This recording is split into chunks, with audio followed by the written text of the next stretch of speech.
I want to talk about the $65 million that you talked about for neighborhoods that are, underrepresented, that, so far businesses haven't taken a great interest in, but you have, in terms of West 25th Street, Glenville. Could you tell me about why you think that's a better strategy, as opposed to, I hear a lot of people, they seem to be saying like, spend it on every neighborhood that, needs it. So could you talk about your strategy and why you felt that was important? I'll ask people about. Well, because if you want substantive and sustainable outcome, you have to concentrate your effort.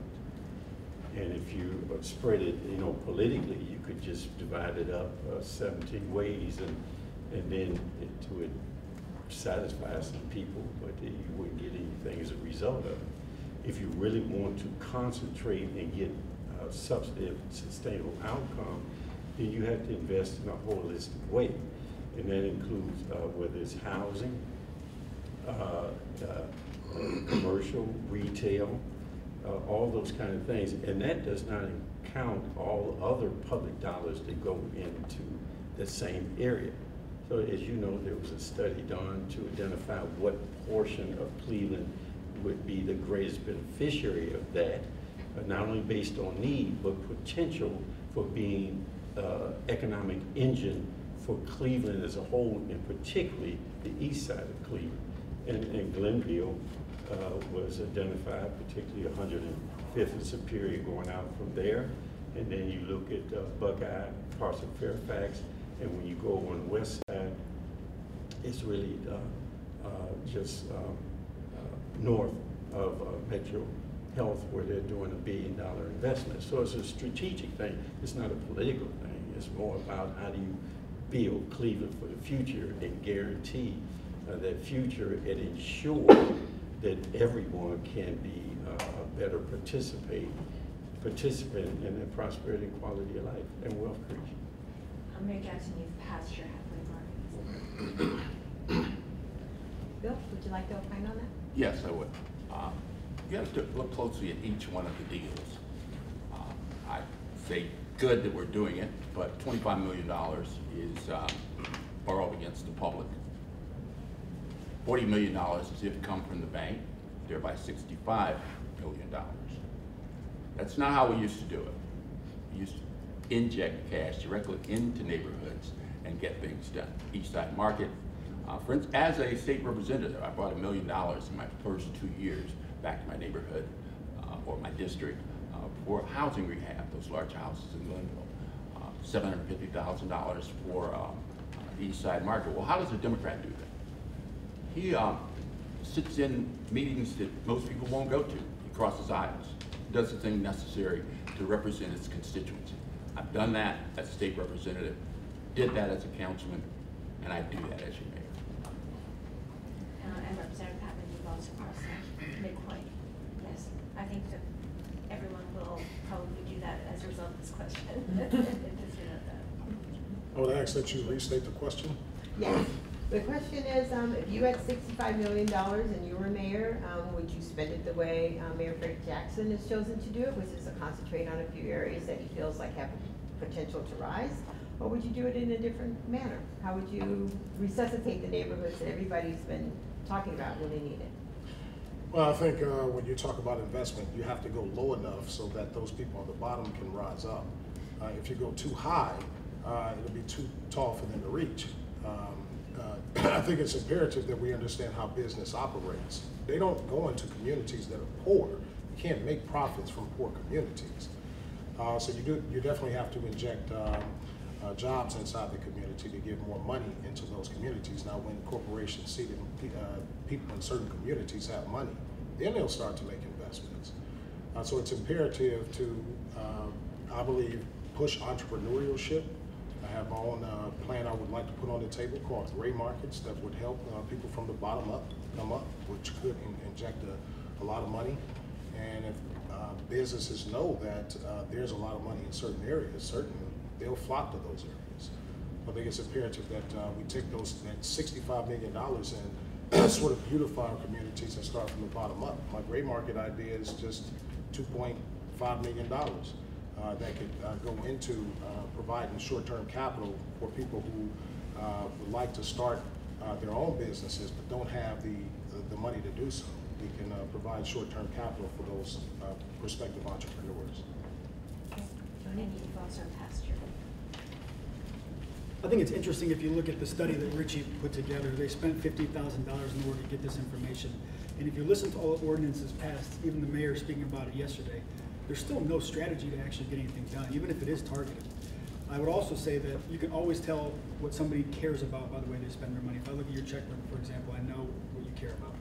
The mayor talks about $500 million plus in his 12 years of investment in neighborhoods, which to the layperson sounds like a lot of money.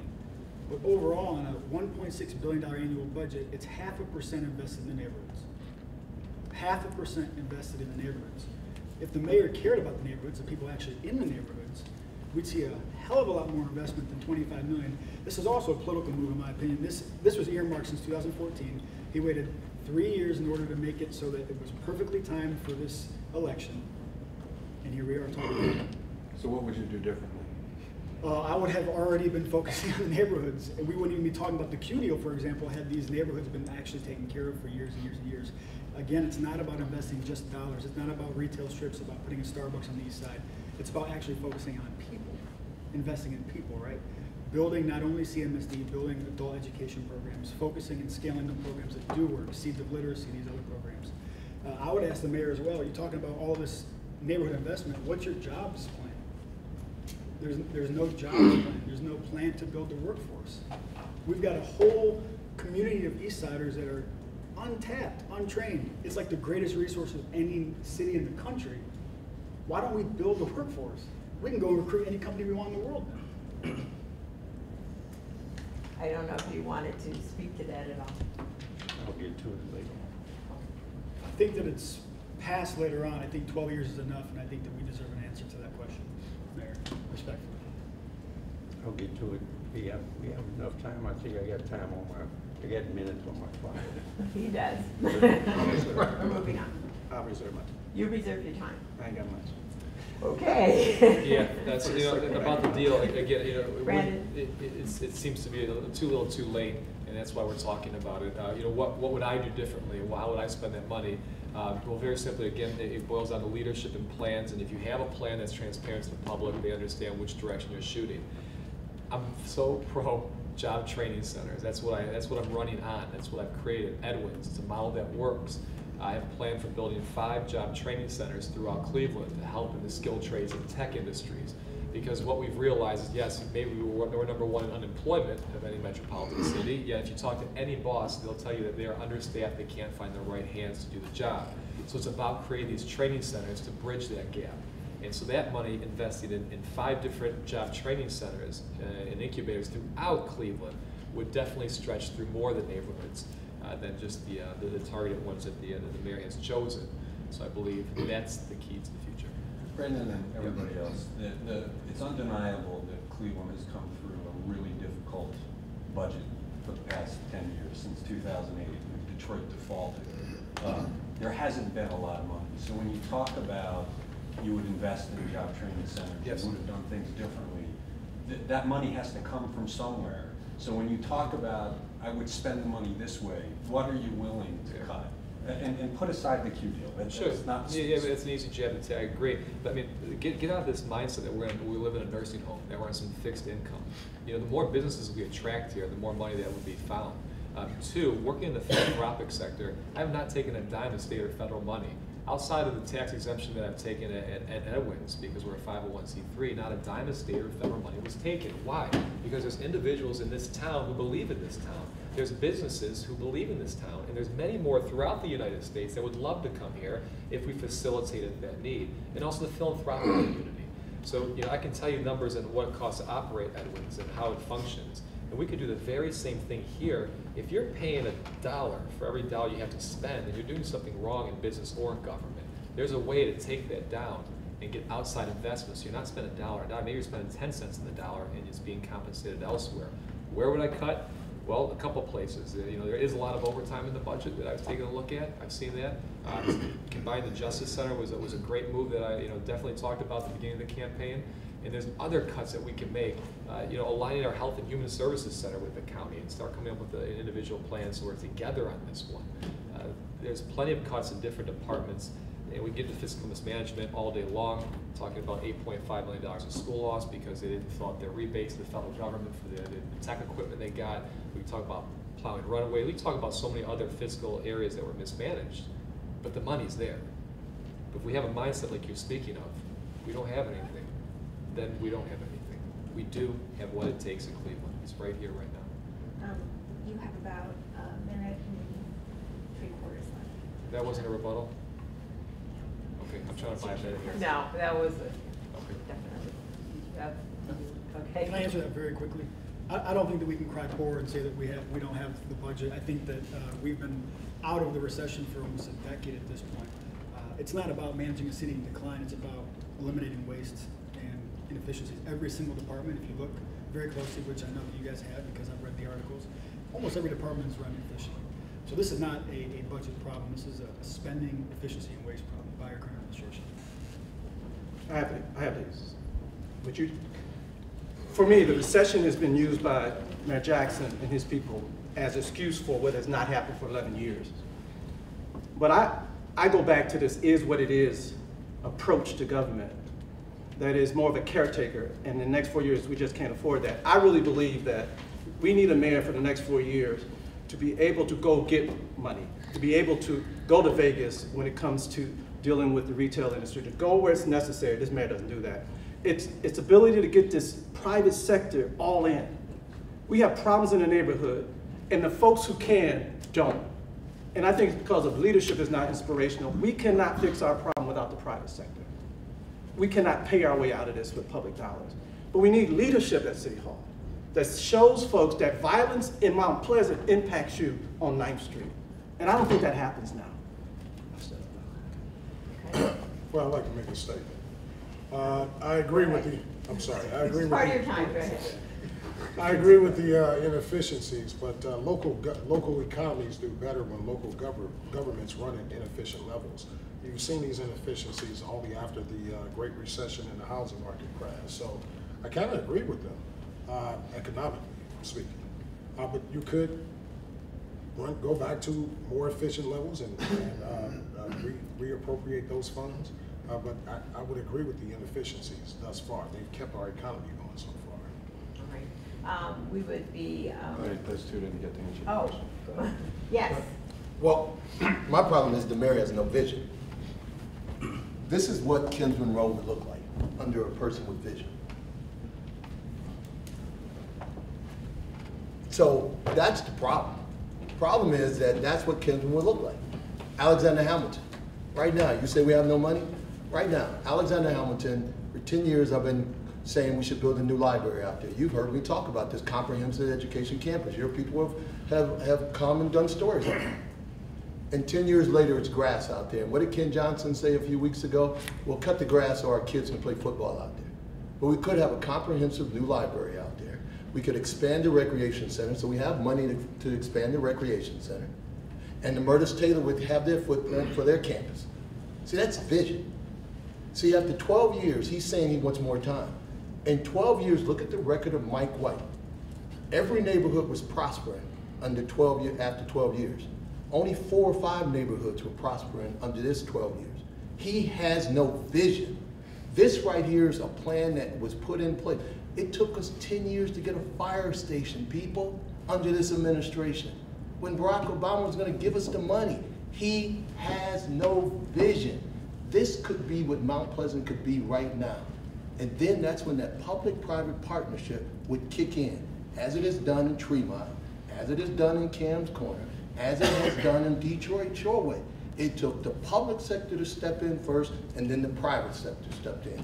This is the public sector, and then we would have had the private sector. If we would have had somebody down at City Hall that was willing to latch on to a vision and make it work, that's what Kinsman would look like today. But you're the councilman that's represented that, so why couldn't you get it done?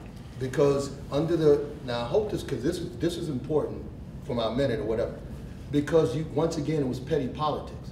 You're right, I was the council person, and we started moving it forward. And then a man by the name of Marty Sweeney stepped in and said, we're gonna try to get him out of office. So I went from the Mount Pleasant neighborhood where we put this together to outside. So now Hamilton's not in my neighborhood. I still fought for a fire station that was not in my neighborhood. Everything that I fought for in the first 8 years, and then Marty Sweeney, along with this mayor, came up with an idea that we are going to get him out of this office. So what happened? We moved me out of Mount Pleasant. They moved me out of Mount Pleasant, and they moved me to Union Mounds, and they moved me to Slavic Village. And my point, you put too much value on yourself to believe that I would do something like that. I didn't engage in that redistricting. Let me say Not this. in my bailiwick. But let me just point out that I happen to agree that whenever when I was a councilman at Central, where I live now, we suffered many of the same things. As a matter of fact, it was considered the most distressed area, not only in the city of Cleveland, the entire county, and probably northeast Ohio. And as a councilman, working with the administration, working with others, we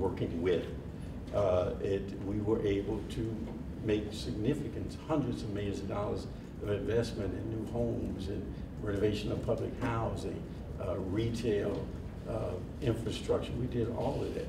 So it would appear to me, if you're the councilman of a district for a period of time, that you have some responsibility to the condition of it. And if I'm willing to come along and put $65 million into a distressed area, where again, a councilman has some responsibility of, which is only the seed money that will leverage other money, it seems to me that that's a vision that's probably above your head. Well, let me ask you this then. How does he justify? Under Mike White, I went to the mayor and said, we got to change the face of Mount Pleasant, and the way we do that is to do Kinsman Road.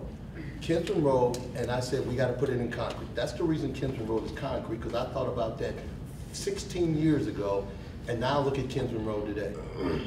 The most expensive project before Euclid Corridor was Kinsman Road, $11 million. How do you justify that in 12 years, not another road in my neighborhood has been done?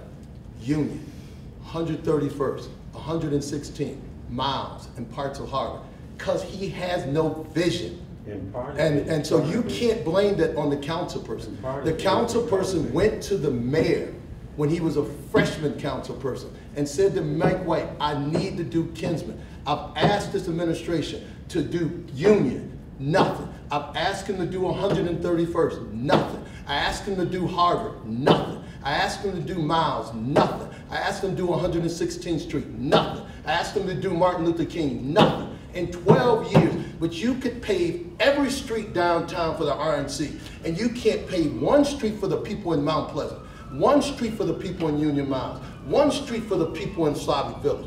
It's atrocious. He has no vision. And if I may, Yes. Council people had discretion over quite a bit of money for resurface. And how you spent your money is, was your business then. Now that money is under a pavement management study that will deal with the worst first. And if it were politics, Councilman, you wouldn't get anything. But the fact is that your ward is getting the lion's share of the resurfacing dollars. The lion's share, why? Because of the condition that it's in. And as we go through the track process of putting state routes on, your ward, it will be getting the lion's share because of you serving and you not being able to get anything done. There's a difference between having an ideal and being able to do something about it. You do not have that ability. I am not going to let him do that. I'm not going to let him do it. I don't care if I use my, I'm not going to let him do that.